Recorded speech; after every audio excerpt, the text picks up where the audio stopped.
Quels sont les aliments à éviter lorsqu'on est ballonné?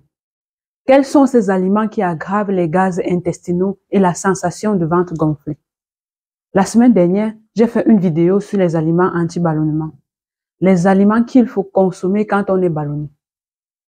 Suite à cela, j'ai reçu de nombreux messages qui me demandaient de lister aussi les aliments qui aggravent ce malaise abdominal. J'ai préféré répondre à tous une fois dans cette vidéo. C'est en exclusivité sur Mangi Nutrition.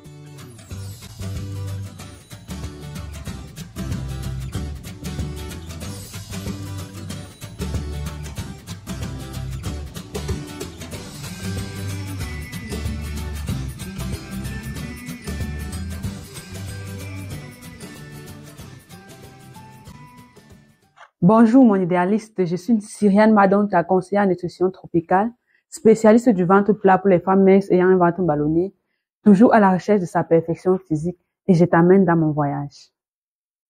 Bienvenue sur la chaîne du bien-être. Si tu es nouvelle sur cette chaîne, n'hésite pas à t'abonner pour qu'ensemble nous atteignions notre idéal physique. Et surtout, active la cloche de notification pour ne pas rater les prochaines vidéos. Et si tu es ancienne, je te fais un gros coucou et je te remercie pour ta fidélité qui m'honore. Alors, quels sont ces aliments qui causent le ballonnement? Ces aliments que tu dois éviter quand tu es ballonné.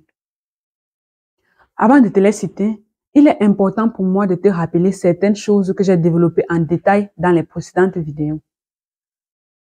Avant même de te tourner vers les aliments, il y a les habitudes que tu dois développer au quotidien pour prévenir ou guérir des ballonnements et des gaz intestinaux. Si tu ne les appliques pas, tu seras toujours en train de combattre le même combat. Je sais que tu ne veux pas être tout le temps sur YouTube pour les mêmes choses. Je sais que tu ne veux pas être tout le temps sur YouTube pour chercher comment se débarrasser des ballonnements, des gaz intestinaux, de la constipation, de la rétention d'eau ou de tout autre malaise lié à ton appareil digestif. Voilà pourquoi il est impératif de t'assurer de faire ces 3 choses tous les jours. Je dis bien tous les jours. Premièrement, tu dois penser à nettoyer et booster ton appareil digestif tous les matins pour le garder en forme et lui permettre de toujours fonctionner de manière optimale. Je t'en parle dans presque toutes mes vidéos. Justement, parce que c'est crucial de le faire. La formule pour le faire est très simple. Tu dois boire des millilitres d'eau à jeun dès le réveil. Puis, tu prends une tasse de thé ou de tisane chaude. Tu attends 30 minutes pour que le travail de nettoyage soit terminé. Et tu prends un gros bol de fruits ou de crudités pour booster le démarrage d'une bonne digestion. Mais attention, tu dois choisir des tisanes recommandées pour cela. Car les mauvais thés ou tisanes te donneront l'effet inverse. Je te conseille de choisir le thé que moi je prends chaque matin. Le Wake Up du Kit Detox Bio by Josica. Je ne manque jamais de le prendre. Le Kit Detox Bio by Josica est constitué de 3 thés à boire matin, midi et soir. Il a une triple action ventre plat, détox et minceur. Son pouvoir détoxifiant élimine les toxines de mon corps, me permet de me débarrasser des ballonnements quelle que soit la cause et de conserver mon ventre plat. Son effet est visible à partir du 5e jour. Il est fait à base de 33 plantes biologiques, n'est pas laxatif et peut même être consommé par les femmes enceintes et celles qui allaitent. N'est-ce pas merveilleux? Essaye et tu m'en diras de nouvelles. Pour t'en procurer, écris juste un message au numéro WhatsApp que tu verras en description. La deuxième habitude que tu dois développer au quotidien pour être à l'abri de tous les problèmes liés à l'appareil digestif est de boire au moins 1,5 litre d'eau chaque jour. N'attends pas d'être ballonné ou constipé avant de penser à l'eau. Ton appareil digestif fonctionne comme un moulinex. Je pense que tu as déjà essayé d'écraser les condiments dans un moulinex sans y ajouter de l'eau. Qu'as-tu obtenu comme réaction de la part du moulinex? Écris la réponse en commentaire, s'il te plaît. La troisième habitude que tu dois développer au quotidien pour être à l'abri de tous les problèmes liés à l'appareil digestif est de pratiquer une activité physique régulière. Elle empêche ton appareil digestif d'être paresseux et lui permet de rester en alerte pour pouvoir faire son travail à n'importe quel moment. Si tu fais ces 3 choses régulièrement, tu n'auras plus à te plaindre des problèmes au ventre. On ne t'entendra plus parler de ballonnement constant, mais il peut arriver que tu manges un repas spécifique qui est très mal toléré par ton organisme et cela produit des gaz et des ballonnements. C'est pour cela qu'il est souvent recommandé de s'asseoir et de prendre du temps pour manger. Il ne faut pas être distrait ou pressé quand tu manges. Cela te permet de prendre conscience et de remarquer tous les aliments qui irritent facilement ton tractus digestif. Ainsi, tu pourras réduire ou arrêter leur consommation. Donc, s'il t'arrive d'être ballonné, les aliments que tu vas manger en ce moment définiront si ton ballonnement va durer longtemps ou pas. Tu sais, les gaz et les ballonnements proviennent très souvent de la fermentation des aliments que tu manges. Il y a des aliments dont la fermentation produise plus de gaz que d'autres. Ce sont ces aliments que tu vas faire l'effort d'éviter le temps pour ton corps d'évacuer et de revenir à la normale. Tu vas sûrement remarquer que les aliments que je vais te citer sont des aliments très bien et très conseillés pour le bon fonctionnement de l'organisme en général. Donc, il ne s'agit pas ici de les bannir pour toujours, mais juste de les stopper pendant la période de ballonnement. Quels sont ces aliments? Si tu as vu ma vidéo sur les aliments anti-ballonnement, tu peux déjà imaginer ce que je vais dire. Eh bien, les aliments à éviter sont des aliments qui ont une forte teneur en FODMAP, une forte teneur en leptine et une forte teneur en fibres insolubles. Les aliments en FODMAP sont hautement fermentescibles.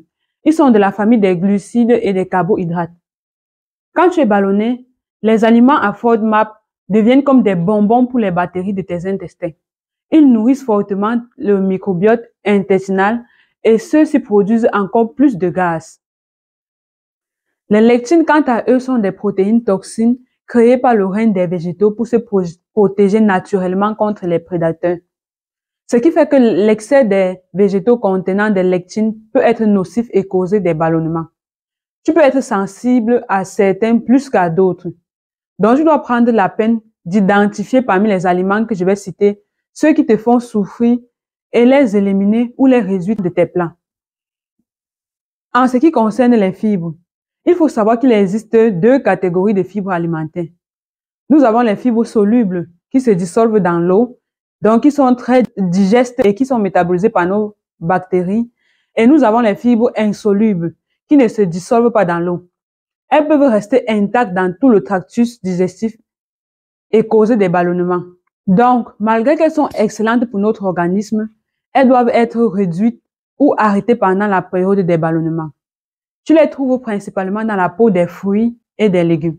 La première classe d'aliments que tu dois éviter quand tu es ballonné est la classe des légumineuses.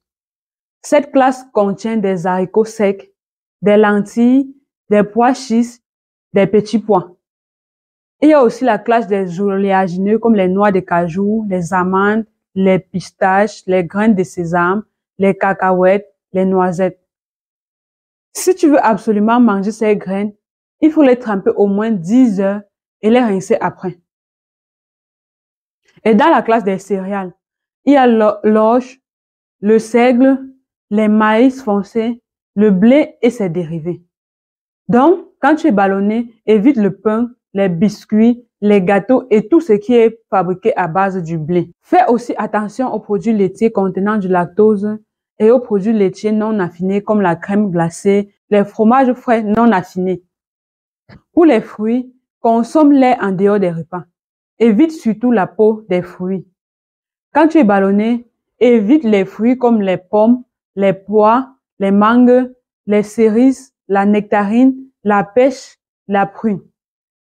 Évite les sucres, toutes les sucreries, parmi lesquelles le miel, les sirops, les chewing-gums. Ça implique aussi que tu dois t'éloigner de toutes les boissons sucrées et gazeuses pendant que tu es ballonné. Une autre chose que tu dois considérer quand tu es ballonné, c'est de réduire les condiments comme l'ail, le persil, les oignons, le poireau, les épices et le piment. Bien sûr, je ne peux pas conclure mes propos sans te demander d'éviter les excès de crudité. Oui, malgré qu'ils sont très bons pour l'organisme, ils peuvent être nocifs pour toi quand tu es ballonné, dans le sens où ils contiennent beaucoup de fibres insolubles et leur fermentation peut apporter plus de gaz dans ton tractus digestif. Mais si tu ne veux pas les arrêter, au moins pour un temps parce que tu les aimes beaucoup, il faut les découper très finement et les faire mariner dans un peu d'huile d'olive, un peu de sel et soit du jus de citron ou du vinaigre pendant quelques heures pour les précuire sans avoir besoin de les faire passer par une cuisson à température élevée. Alors, dis-moi en commentaire, quels sont les aliments que tu reconnais comme provocateurs de tes ballonnements? Le plus important, c'est de pouvoir les détecter et les éviter. Tous les organismes ne réagissent pas de la même manière aux aliments. Donc, un aliment peut te provoquer des ballonnements alors qu'une personne à côté de toi le digère sans problème. Si tu as besoin de mon aide pour mettre du doigt sur les aliments qui te ballonnent, ou si tu as besoin d'un accompagnement pour atteindre ton idéal physique, contacte-moi sur WhatsApp ou par email pour que nous débutions ta transformation. Si tu as un sujet en nutrition sur lequel tu as besoin de plus d'éclairage, n'hésite pas à me le faire savoir en commentaire et je me ferai le plaisir de te répondre dans mes prochaines vidéos. N'oublie pas de me laisser un like. Tu peux même le faire maintenant. Merci de t'abonner et merci de partager la vidéo pour aider notre communauté. À bientôt et rappelle-toi, ton idéal est à ta portée. Juste un pas après l'autre et tu l'auras.